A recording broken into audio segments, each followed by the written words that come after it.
À l'aide de cette capsule, ce qu'on va explorer aujourd'hui, c'est la base du marketing, c'est-à-dire ce que j'appelle le blablabla rébarbatif. Donc, allons-y vraiment avec les concepts de base de marketing 101. La naissance du marketing, on sait, Procter Gamble dans les années 1920, les fameux soaps. Hein? Donc, Procter Gamble utilisait les émissions à la télé qu'on appelait les soaps justement pour faire la promotion de certains savons dans les annonces. On dit que dans le marketing, on va avoir quatre idées centrales. Les individus vont rechercher des expériences gratifiantes.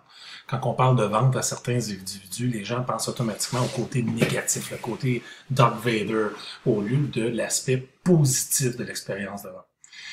Gratifiant, ça va dépendre de choix individuels, donc il faut vraiment s'adapter aux besoins de la clientèle.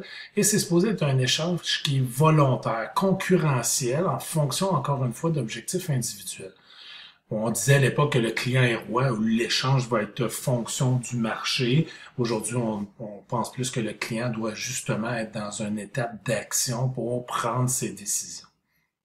La logique, c'est de mettre à disposition d'un client dont on a besoin de définir des besoins précis, un produit qui serait censé être meilleur que les concurrents et qui va être rentable pour l'entreprise.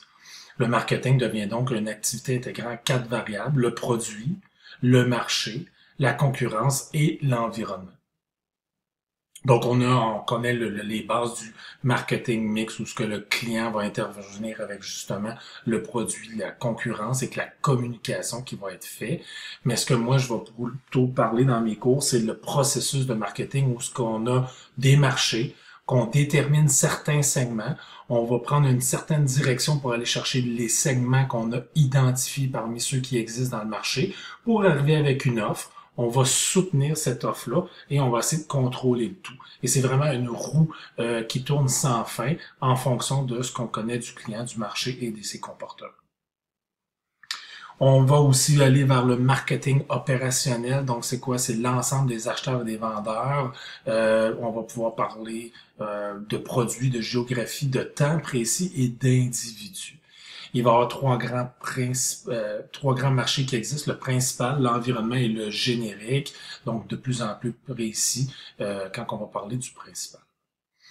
Ça nous amène vers deux éléments de base à connaître en marketing, c'est-à-dire le part de marché, c'est où ce qu'on a le rapport du marché détenu par une compagnie versus le marché total de la profession. Idem un peu au niveau du taux de pénétration, c'est le ratio total des acheteurs ou des clients qui sont sur votre produit versus les acheteurs potentiels.